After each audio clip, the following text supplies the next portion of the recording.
Então, na aula de hoje, né, nós vamos calcular uma sapata isolada, rígida, sob uma carga centrada, né, bem no centro da minha sapata.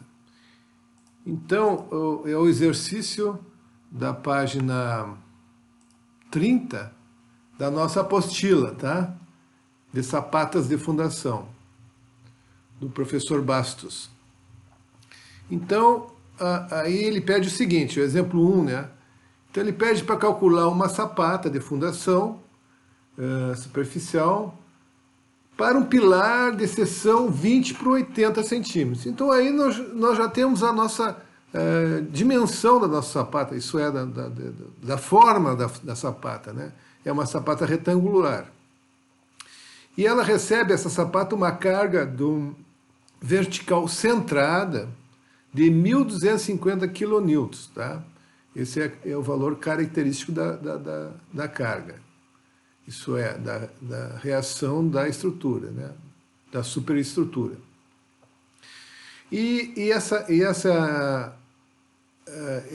Esse pilar tem barras, né? Várias barras de 16 milímetros, né? E a tensão admissível do solo, né, é 0,26 megapascal ou 2,6 kN, quilograma-força por centímetro quadrado. Se eu quisesse calcular em kilonewton, né, eu pegava esse quilograma-força por centímetro quadrado e dividia por 100. Aí eu teria kilonewtons por centímetro quadrado.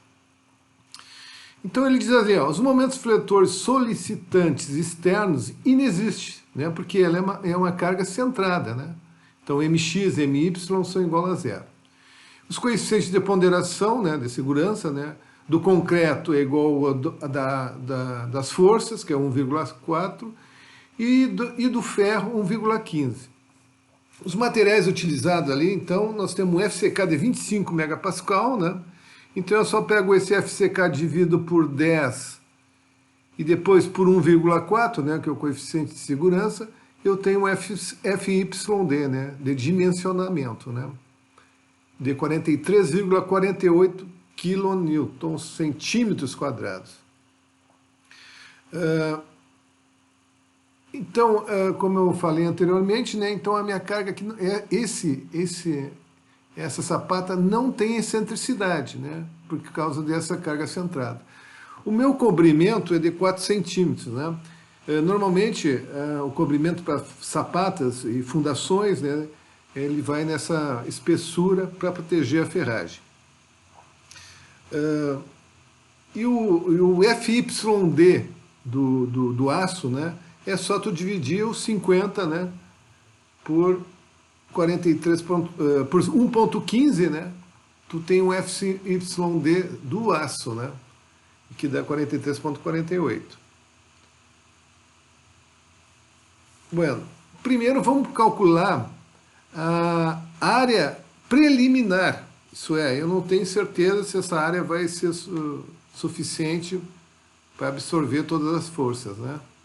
Então eu vou calcular a área preliminar. Então eu coloco uma majoração da carga, como na última aula a gente conversou, né? De 5 a 10%. Nesse caso aqui, esse exemplo está considerando 10%, tá? Então levou em conta o peso próprio e o peso ali do solo sobre a sapata. Aqui podia ser 1,05, de repente ela estivesse mais acima da superfície, né?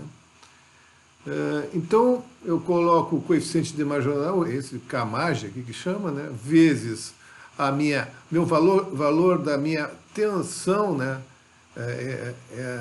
da sapata, né, que é 1.250, né, e divido pela tensão admissível. Então me deu uma área de 52.885 centímetros quadrados. Se eu dividir por 10.000, vai dar 5,3 metros quadrados, né? Então essa é a minha área preliminar, que eu vou estudar, que eu vou verificar no meu cálculo dessa sapata. Então aqui eu tenho ela lançada, né, as dimensões do meu pilar, 80 por 20, né? Aqui eu tenho o balanço, né, CA, o balanço CB, né? Então o que eu quero? Eu quero que essa sapata tenha os balanços iguais, isso é, nas duas direções. Isso vai ficar melhor para distribuir a carga, né, sobre o solo, né, e também distribuir melhor as minhas ferragens também. Então eu começo pelo lado B, porque é o lado menor da sapata. Então qualquer alteração, eu sempre vou procurar fazer a alteração no lado B, né? Se eu tiver que aumentar ou diminuir, eu começo por esse lado, porque esse aqui é consequência, né? Então, usando essa fórmula que a gente já estudou, eu substituindo aqui em centímetros quadrados, que a gente calculou anteriormente, né?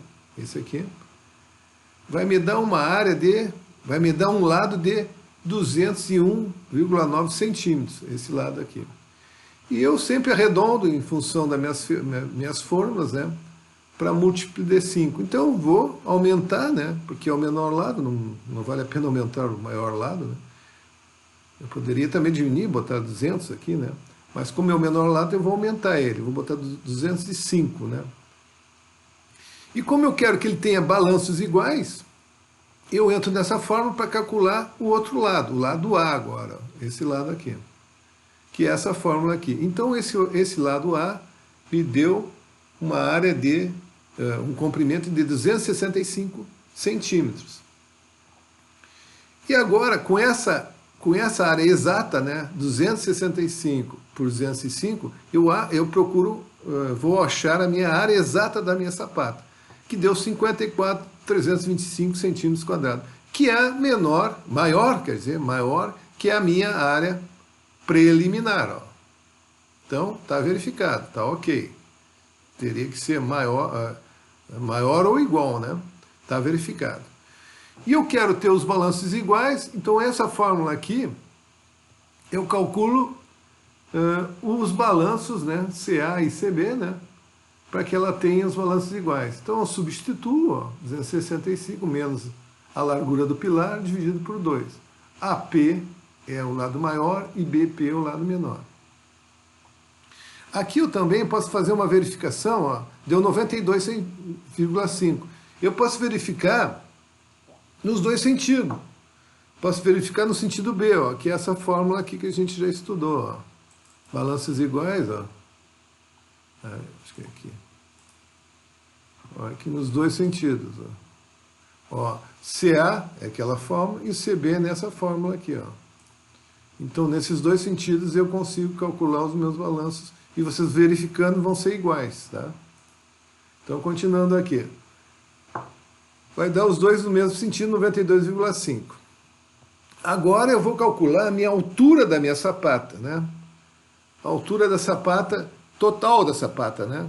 Então eu tenho essa fórmula aqui dada pela sapata rígida, né? Não é uma sapata flexível, eu quero que ela seja rígida, né? Então eu consigo calcular com essa fórmula aqui, ó. Eu tenho o lado A, que é o maior, né, menos a largura do pilar, dividido por 3. Eu cheguei a uma altura total de 61,7 centímetros. E CA e CB é igual. Então, a gente não, como CA e CB são iguais, eu não preciso verificar para o outro lado, né? Bom, agora eu já tenho as larguras, né, as dimensões da minha sapata e a altura. Já tenho essas duas dimensões, A e B, e a altura dela. Eu vou fazer uma verificação da ancoragem, né, daquele ferro que está chegando dentro da sapata. Esse ferro aqui, ó. Vou verificar esse LB aqui, ó, a ancoragem dela. Como é que eu verifico isso? Eu vou entrar na minha tabela de ancoragem, né, para verificar se a minha altura útil fica dentro, né? Eu tenho que ter uma altura útil maior que o comprimento de ancoragem. Aí eu entro dentro da tabela, né, de ancoragem, né? Que é essa aqui, ó. Por exemplo, o nosso concreto é o C25. Aí ele pergunta aqui, ó, sem e com. Sem é sem gancho e com é com gancho. E o nosso ferro que está chegando do pilar é 16. Então eu venho aqui, ó, 16 e C25. Então eu tenho aqui, ó, em cima, vocês viram que tem duas linhas aqui, ó. Uma linha Nesse mesmo 16, eu tenho uma linha aqui e outra embaixo. A linha de cima é um local de má aderência. E a linha de baixo é um local de boa aderência. O que quer dizer isso aí? É onde o ferro ele consegue ser totalmente envolvido pelo concreto, né? O ideal é até ele seja totalmente envolvido pela nata do concreto, mas não é o certo, né?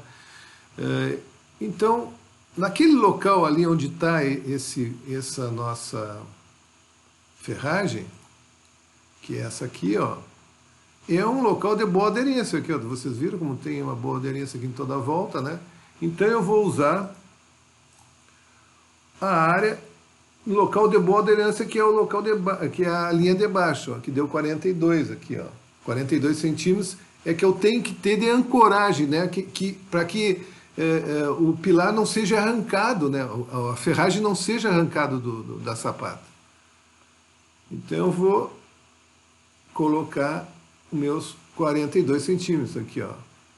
Usando a tabela, né, eu chego lá, o comprimento de ancoragem, conforme a tabela tal, do 42. Ó. E aí eu vou achar a altura útil. O que é a altura útil? É a altura total, menos o cobrimento e menos a pitola do ferro que eu não tenho ainda. Então aqui eu estou considerando o ferro de 10 milímetros, né, que vai dar 1 centímetro. Então eu pego a altura total, ó, que é 70 centímetros, 4 é o cobrimento e mais 1 centímetro dos ferros, né? E que me deu 65 centímetros. Unesp, Bauru /SP Sapatas de Fundação 318020 BABP APC BC BKK SAP 2PP BP Tá lendo aqui o S14 BA12B 2080 52.008. Então ali, continuando, ó, eu consigo determinar a minha altura útil, ó, de 65 centímetros. Ó. Então eu tenho 65 centímetros maior que o comprimento da ancoragem, que é 42. Então, ok, está verificado. Aqui eu vou achar a minha altura das minhas saias, né? Essa aqui, ó, essa altura agora é zero, ó, que a gente chama de saia.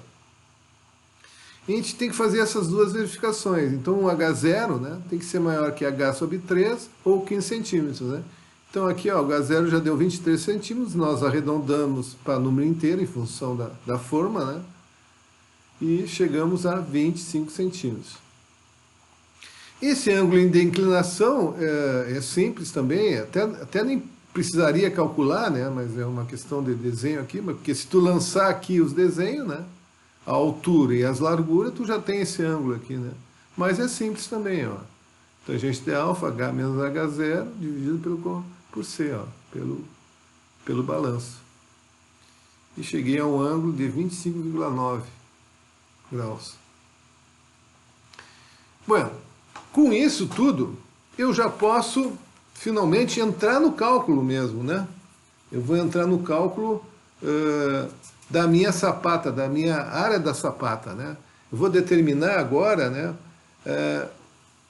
Como na última aula a gente aprendeu, né? Vamos calcular a pressão que vai ser exercida no solo, tá? Então ali dizia, o que a gente vai fazer? Então toda a sapata vai ser em função da pressão exercida no solo, né? E esses coeficientes já foram majorados, tá? Já foram anteriormente majorados. Então, aqui eu vou achar uma pressão acima da pressão admissível do solo. Não sei se aqui vocês prestem atenção, porque pode até confundir isso, né? Porque é uma pressão, a gente chama calculada, é fictícia. Portanto, a gente não pode comparar com a tensão admissível do solo, porque elas foram majoradas pelos coeficientes de ponderação. Então, a pressão no solo será um valor de cálculo, somente de cálculo. Então, a gente não pode comparar com a tensão admissível do solo, né? Então, como já foi considerado o peso próprio da sapata, né, o solo sobre a sapata, eu uso somente o coeficiente de ponderação da carga, das forças, né? Então eu pego a força de dimensionamento, né? é a 1,4 vezes a tensão, 1.250. Dividido, agora sim, pela carga, pela área total já calculada, que é essa aqui, 265 vezes 205 centímetros. Eu tenho uma pressão no solo de 0,03221 kN por centímetro quadrado, que é maior, né? Olha aqui, ó, que é maior que a minha tensão que eu recebi aqui, ó. Maior que a minha tensão de 0,26.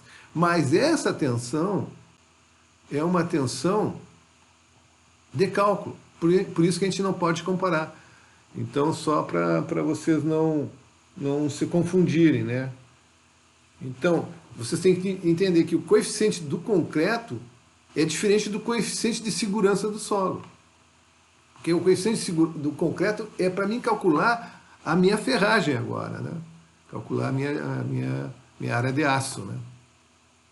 Então, usando, né, o CB70, né? Usando o CB daqui para diante, né? Eu faço aquelas verificações, né? Faço a verificação inicial, né? H sobre 2, se o braço, se o C, né, que é meu braço de alavanca, está dentro dos limites, né? Eu consigo determinar, aqui não é braço de alavanca, que é balanço, né? O braço de alavanca é que vai entrar um pouquinho para dentro do concreto, que é só o balanço. Então, se esse balanço ficar entre 35 e 140, então eu tenho uma sapata rígida, né? Por exemplo, se ela ficar maior que 140, seria uma viga. Se ela ficar menor, seria um bloco, né? Um bloco de concreto. Aqui sim. Então aqui que eu vou achar meus braços de alavanca. Então primeiro eu vou achar a minha seção de referência, que é exatamente essa aqui, ó. Onde é que está a minha seção de referência? Ó, essa aqui é a minha seção de referência, ó. Eu vou transportar para cá essa carga, né? Então eu vou ter uma seção de referência, S1, ó, S1A na direção A, né? Depois eu vou ter um S1B na direção B, onde tem o meu braço de alavanca XA e o meu braço de alavanca XB, ó. E aqui o CA seria o balanço, né? E o CB é o outro balanço na direção, que são iguais.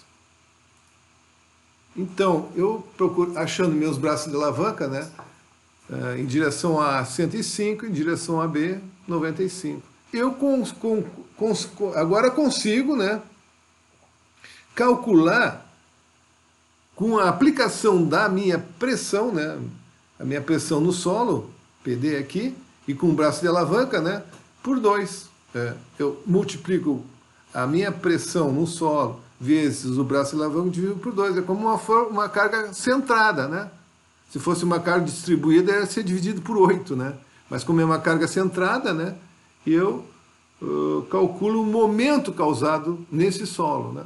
Então aqui, ó, já tem um momento de 36.000 na direção, aqui, ó, momento de dimensionamento, né? 36.053 kN/cm. E aqui eu tenho na direção B, né, o dimensionamento, né, multiplicado pelo braço de alavanca em XB, né, eu tenho 38.924. E aqui ele mostra na figura, né, essas, olha. Então, é lógico, né, se é uma sapata retangular, né, meu maior momento, né, está nessa direção aqui, ó. Então eu tenho 38.000, que, claro, né, eu vou usar aqui, acho que está normal aqui, ó. Então ali eu tenho, porque o maior momento tem que ser causado aqui, né, não aqui, ó. Aqui está certo, ó. Aqui está certo, ó. E aqui não, né? É como uma laje, né? Como se fosse uma laje. Então, o maior momento é causado, né, na direção que recebe mais carga, né, que é na menor direção. Então, achei já meus momentos, né, que eu estava procurando, né. Eu tendo os momentos, né, eu posso calcular agora as armaduras, né? Nos dois sentidos, né? No sentido A e no sentido B. Aqui, ó, eu tenho, já tinha falado, FYD, 43, né? Então, a área de aço no sentido A, ó, é o momento no sentido A de 0,85 vezes a altura útil vezes o FYD. Deu 15,01. Então, a área de aço no sentido B, né? 16. Ó, nesse sentido aqui, ó, eu vou ter maior área de aço. Então, o que eu entro na tabelinha ali, ó, bem simples, né? Aqui, ó, eu dividi esses 205 na direção A, eu dividi por 10 para passar, ó, para metro, né? Então, eu tenho 15, centímetros quadrados por metro. Tá? Entro na tabela, deu um ferro de 10 milímetros a cada 10 centímetros. Na direção B, ó, também divido por 10 para passar por metros, né? Eu tenho 10 milímetros a cada 13 centímetros, né? Direção B, onde recebe menor carga, maior distância. Por fim, aqui, ó, eu tenho essas verificações, que agora a gente não vai... vou deixar para vocês fazer as verificações das diagonais, né, ao cisalhamento, mas caso não verifique, né, mas normalmente verifica, o que a gente faz? Ou aumenta a dimensão da sapata, ou aumenta o FCK. Né? Podemos aumentar um pouco o FCK e também resolve o problema. Por fim, o detalhamento da sapata, ó, esse detalhamento da sapata é o seguinte, ele determina, a norma diz, ó, que as barras de armaduras de flexão sejam estendidas até a face nas extremidades da sapata e terminadas em gancho, né? Então ele manda tu levar até a extremidade e terminadas em gancho. E esse gancho aqui, ó, é calculado pelo comprimento de ancoragem. Então aqui, ó, no comprimento de ancoragem, eu vou determinar, entrando naquela tabela, só que agora eu estou numa região ruim, tá? Porque aqui, ó, estou lá embaixo, ó, e nesse cantinho aqui, ó, eu tenho pouco cobrimento, né? Aqui o concreto já chega meio ruim aqui, ó. Não chega tão perfeito como esse aqui, ó, tá? Que já fica pior de vibrar, né? De concretar, porque aqui tem forma, né? Então aqui é uma região ruim, né? De má aderência. E eu chego, entrando lá na tabela, né? Eu chego que eu tenho um comprimento de 38 centímetros. Então eu sei que todo esse pedaço aqui, ó, tem que ter 38. Esse primeiro pedaço, o que eu vou fazer? Eu vou pegar a altura da minha saia, que deu 25, descontar o comprimento nos dois lados, né? E mais o ferro. Então o comprimento é 4. 4 mais 4 de cima, 8. Mais um da ferragem, né? Mais um aqui da ferragem, então menos 10, né? Então o H0, né? O primeiro pedaço tem 25 menos 10, tem 15, ó. Esse 15 aqui. Eu sei que eu tenho 38 menos 15, né? Eu teria que ter mais 23, ó. Aqui está como 25, tu viu isso aqui, ó, que ele me botou 25, mas o comprimento seria 23. Eu acho que ele botou tudo múltiplo de 5, né? E fechou nos 23. Então, alguma pergunta?